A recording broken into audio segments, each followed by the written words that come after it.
โอ้ไหวเว้ยจ้ะเฮาสบายดีพ่อแม่พี่น้องเนาะมื้อนี้เฮาสิมาไอ้แกกับไอ้ซักนี่สิไปไสเนี่ยซักนี่พาไปย่างตลาดไปรอตลาดไปซื้อของมาเฮ็ดกินอ๋อของเฮ็ดกินตลาดใกล้บ้านเจ้านี่เนาะตลาดใกล้ๆแกก็เลยมาอยู่ใหม่นี่เป็น neighbor เป็น roommate กันบ่แม่น roommate ก็ neighbor เนาะ neighbor อยู่ใกล้ๆกันนะแบบห้องติดกันนี่แหละนี่เลยนี่ทางใหญ่เด้อเฮาออกมาทางใหญ่ so we just walk มันก็ย่างบ่you know it's busy so yeah they got motel right there เฮายังมาเซาของอยู่เฮาย่างมานี่ก็มีหม่องเฮ็ดความสวย like you want to wash your hair they got dentist they got nail everything Woo. come do your teeth right here too okay no คักเลยนี่นะ you know it's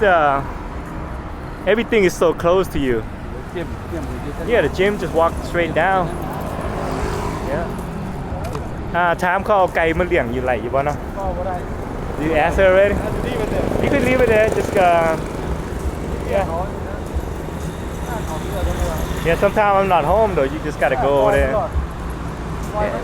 let's eat here because they cook it fresh that's the thing that's why I like it here you want to eat here they got a fresh vegetable you want to eat what eat the fresh vegetable they got someone ซ้ำเฮาสิได้กิน you know that'sมันน่ากินอีเลิกไว้เฮ็ดมันหิวข้าวเด้มันจังหิวโอ้ยเฮาบ่ได้กินข้าวเที่ยงเด้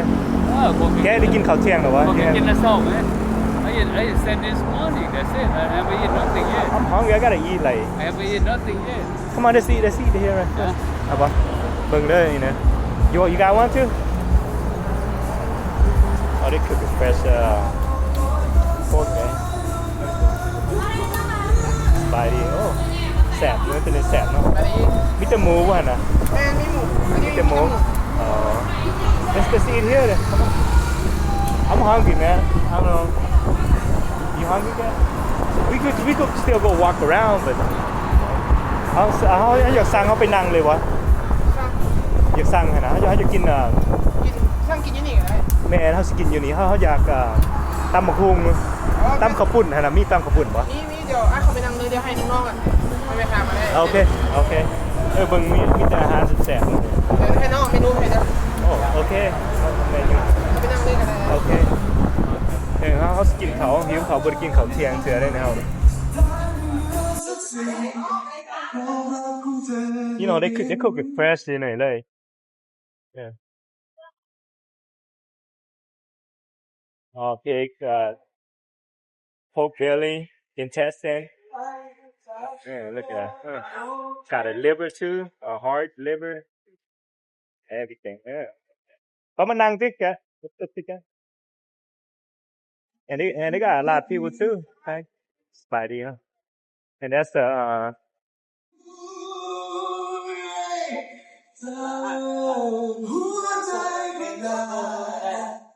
they make papaya salad and all that stuff, you know.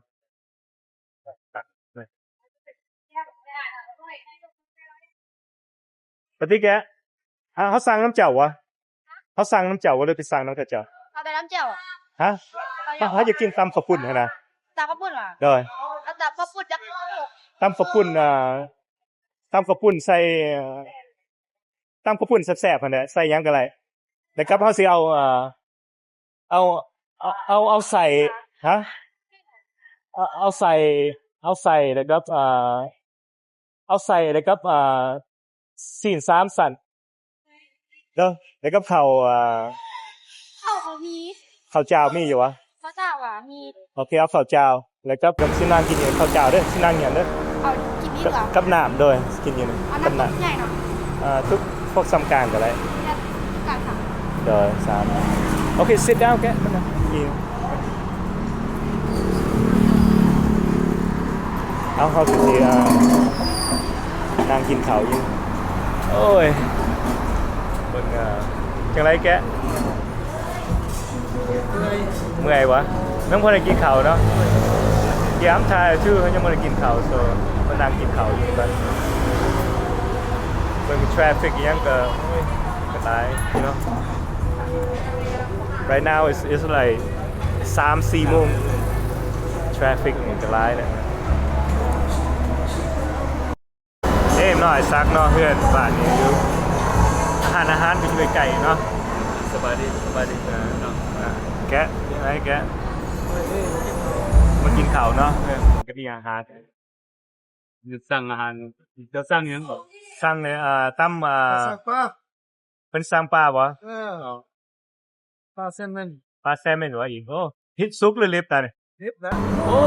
กินบ่ได้ครับกินบ่ได้ อร่อยเพิ่น หม้อเส้นเจียวคนนี้กินได้คนกินยังกินบ่ยากซูชิเชฟได้กินบ่ยาก เอานี่ แกกินอะไรเบิดเนาะบ่มีปัญหาเนาะ ปัญหา ท้องเพิ่นก็ดีแล้ว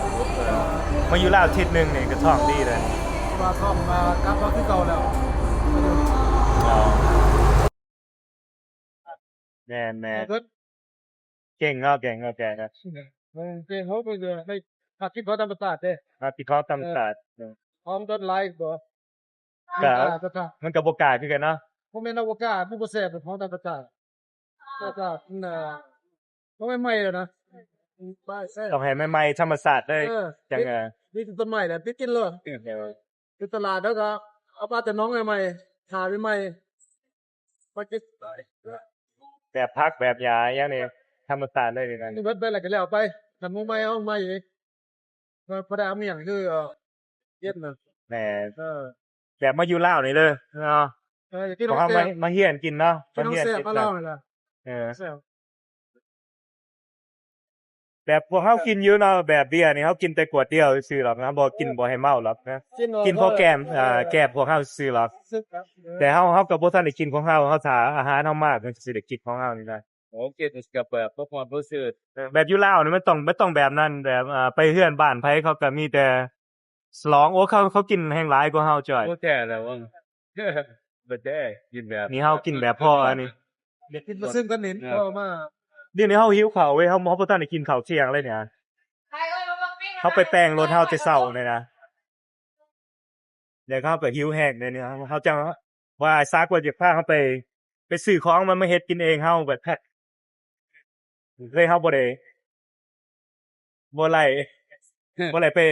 เลยตอนนี้มันหยุดอยู่นี่ก็โอ๊ตบ่ไล่เว้ยตู้สั่นให้เฮา ใช่ครับ หิว มัน ข้าว บ่ได้นะจังซี่แล้วกราบใหญ่กินหลายเด้ กินหลาย กราบใหญ่กินหลาย สแตกหลาย สบายกว่าเนี่ยคนตัวจอย เออ แบบสบายกินหยังก็ได้ เจ้ากินคาบนึงก็ไล่บัดเฮากิน กินกับ พร้อมใจกินหลายเลย จ้อยกินหลายขี่หลายอีกนะ ก็บ่กินว่าเด้ครับนึงส่วนมากแบบแนวว่าบ่เด่นไหนเนี่ยก็บ่ตัวกินน่ะ ใครกินอะไรกินหลายได้ใครถ้าบ่กินนะบ่กิน บ่จำเป็นบ่จำบ่ก็ต้องเป็นจังซี่ก็ได้ วัดใดเนี่ยบ่กินอะไรกินหลายเลย ก็บอกกับหน้าก็แบบสบายมาเมื่อคืนกันน้องสาวจังเอานั่นใส่กรอกก็ยังมาตัวไหลเอาน้องสาวก็เอาใส่กรอกก็นั่นอยากกินหยังก็บอกบ่ต้องเฮ็ดบ่ได้แต่ว่ากูบ่ก็ยากโอ้ย เราเอาใส่กรอกมาให้ว่าวัน ใส่กรอกแล้วก็ไปเฮ็ดกินนะแบบแนวง่ายๆโอเคแนวบ่ได้เพิ่นว่า มัน สิ ก็เฮ็ดกินแบบมันสิเปลืองซื่อๆเนาะสิเอากินบ่เบิดนะ แม่ๆๆ ถ้ามีหมู่หลายที่จะอยู่น้ำแก๊สได้ตานี่จะเฮ็ดกินสบาย จะ จ้ะ กินกันแบบเพิ่นนั่นน่ะพอโอเคก็ อย่างรถแลนไปขามบ้านแล้ว ถูกแล้วกินน่ะกินนี่ก็ เฮ็ดหยังก็ซื้อของมาเฮ็ดกินน้ำกันตานี่เจ้าก็โทรหาข่อยแน่เด้อเฮ็ดกินนะ แล้วเพิ่นก็กลุ่มหลายมื้อ Yeah just call me you พอ know หาโทรก็ได้มาทุกแก้วนั่นถ้าว่าอยากมาเลย อยากมาโหลดบ่ Okay so when I get hungry and stop มา by กินละ แม่ protein extra protein ใส่ มาอยู่มานอนมาเฮ็ดอันนี้ที่แบบแบบสะดวกสบายนะ มาสบายนะเราไปพื้นมันบ้านนี่เซตติ้งคือว่าผ่านเท่ากันนะกินยังมาเลยสบายเลยบ่หาบ่ยากคือมัน แน่ๆ มันเคยนั่งกันแล้วว่าเป็นตัวเดียว เนื้อแบบเนื้อ โอ้ตามเข้ามาเลยคุณน่ะแสบแสบเลยอาจารย์นี่ สะดวกกันเป็น โอ้ ปาก ตำบอกตำข้าวปุ้นได้นี่นะ โอ้ตาปุ่ม Yeah เอาถ้าอาหารเอามาเบิดเอาก็ได้ I could add it out ติดลายลงมาก็ on by hungry too ผมไป Get จัง the food huh It's okay ครับ no I add it out No talk about the straight out some is okay some copyright so this depend on the song yeah Okay depend on the song yeah mostly Lao music is alright like เพลงไทยเพลงหยัง is it's not alright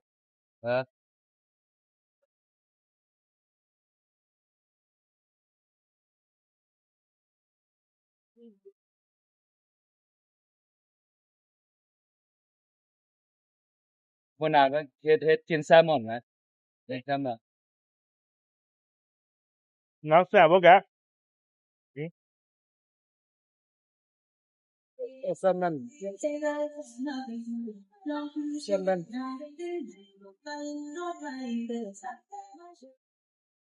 นักแก้แต่นที่เราก็เที่ยวต้มครับ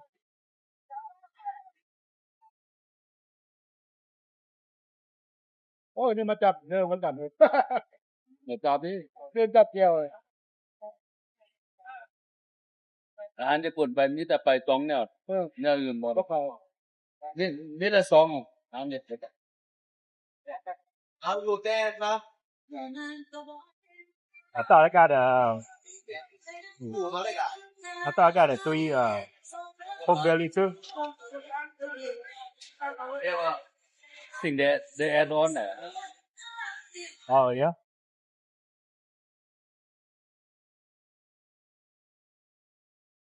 ก็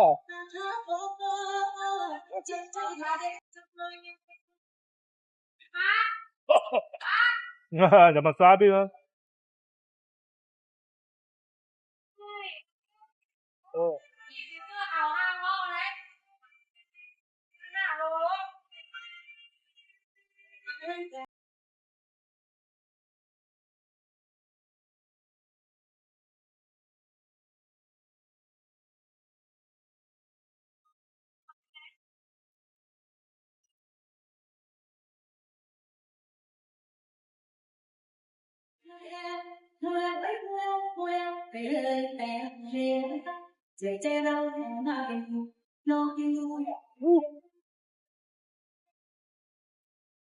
Oh so hot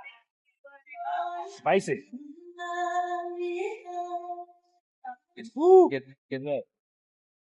เดือดนะกินเลย oh they mix everything up there they got intestine they got the liver จะจำเยอะเลย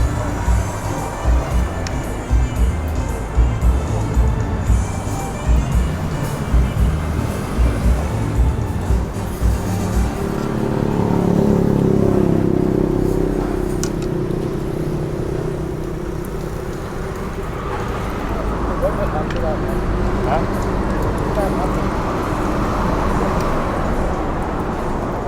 แบบไปเฮ็ดสเต็กเฮ็ดแบบน้ำซุปนั่นแหละและสนุกกัน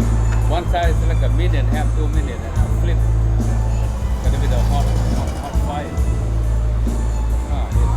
ง่ายนะแบบ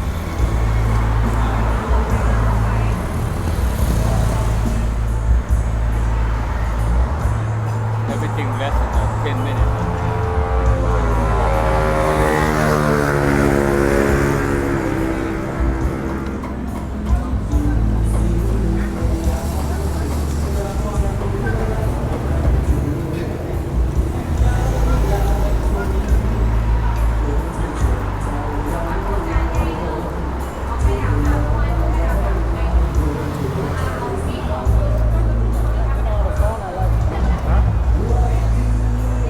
แซ่บมั้ยโอ้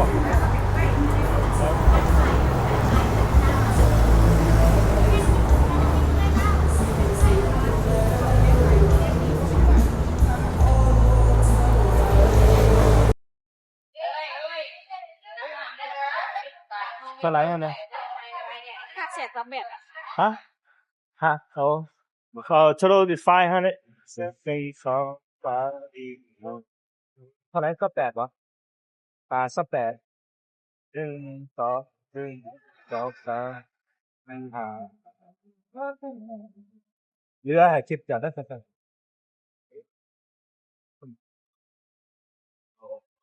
พออยู่บ่ อันนี้มา บ่ อันนี้เอาไปนำเด้อทำได้ไรล่ะ ต่ออะไรนะเด้อso all together is $25 all this 500,000 yeah $25 It's not that bad so it's not bad yeah เอาซักไปใส่ต่อจ้ะนี่ เบิ่งหันนี่ ฮะ เบิ่งหันนั่นน่ะหัน ไปเบิ่งฮะ หันใกล้ หันใกล้ๆอ๋อ ๆผมมาจากหัน ผ้าแก้ไปบ่นี่นะ Hashtag นี่ครับนี่เฮามักอยู่เรื่อย อ๋อมักแฮชแบ็กตัวนี้วะ Oh that's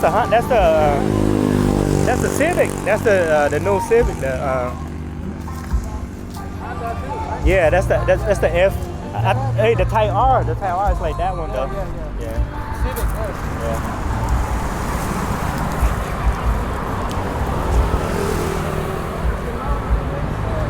เอาพวกเจ้าคุยกันแม่ว่าแม่ไปดูพาเสร็จเนี่ยฮะ วันรถวะ วันเรื่องรถบ่แกมักรถตัวนั้นล่ะ แม่ให้บอกแบบ like the place you stay now is more you know it's more stable you know you got a lot of place to go you know อย่างว่ามันก็ busy you know the street here is busy Get used a little bit now yeah so I mean right now it's like it's busy because everybody you know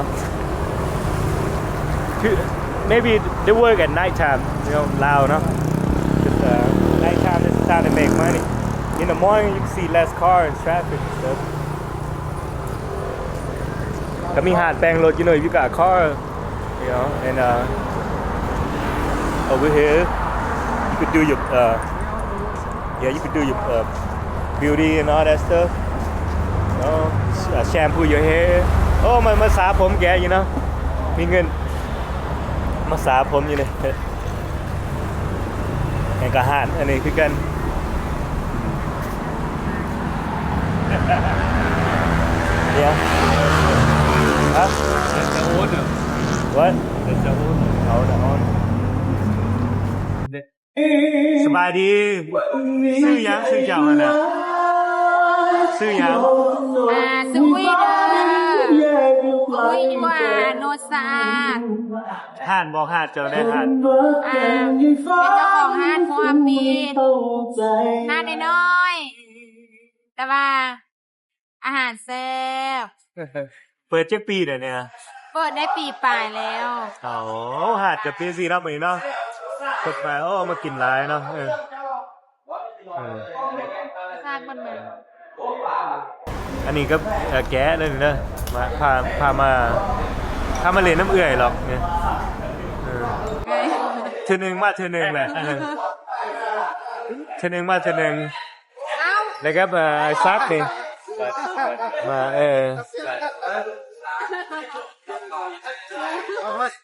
ไก่ฮันเล่ วุ่นว่าใช่เขาเราวุ่นว่าเลยบ่ได้เสียงนะ คนลาวเนี่ยนิสัยดีใส่ดี ผู้ค้าปี จังไรเฮ็ดอาหารน่ะนะม่วนบ่ เมื่อย เมื่อย เมา คู่มือเลยวะนี่คู่มือเลยวะ กูมือ แม่นน่ะแม่น นี่จะเป็นผู้สอนเด็กน้อยก็บ่น้อยเลยโมหกแต่ก่อนโมหกแล้วบ่ได้เข้าร้านกันเลยว่าเปิดร้านอาหารความกินกินรสสะอาดได้ปีปลายแล้ว มาเป็นโอเนอร์หาอาหารร้านนี้ อาชีพพูดกับผู้ที่เมานะ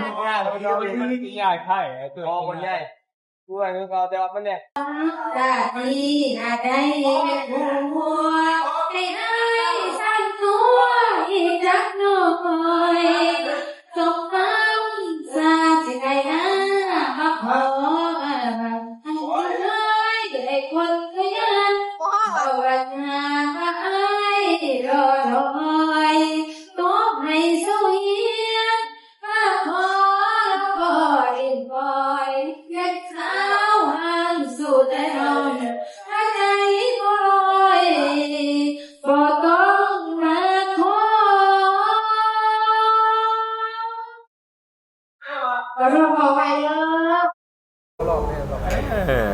เป็นของงานละมุนละมุนบุษบาของงานนุ่มกว่าสินยังไงประเด็นมันเปิดชื่อเลยเนี่ย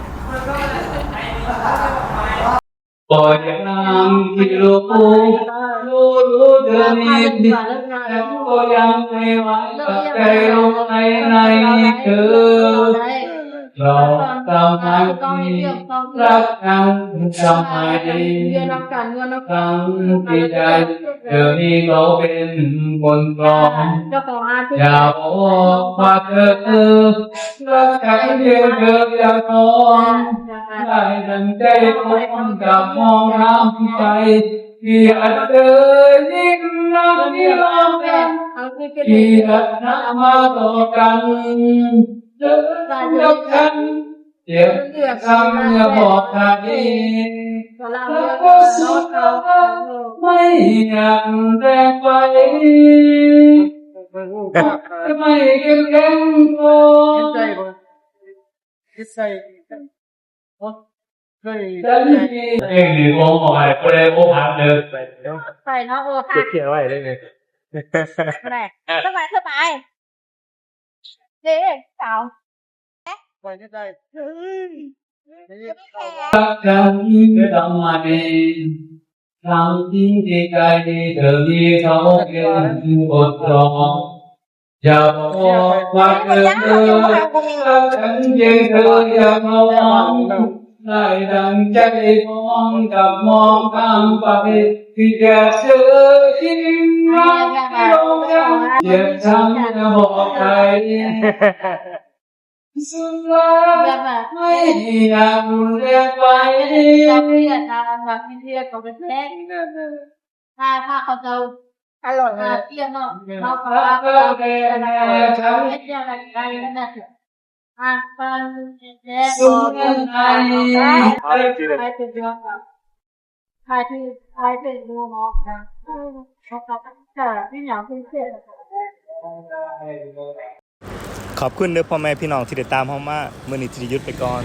Thanks everybody for following, like, comment, subscribe. I'll catch you guys in the next video. Thanks.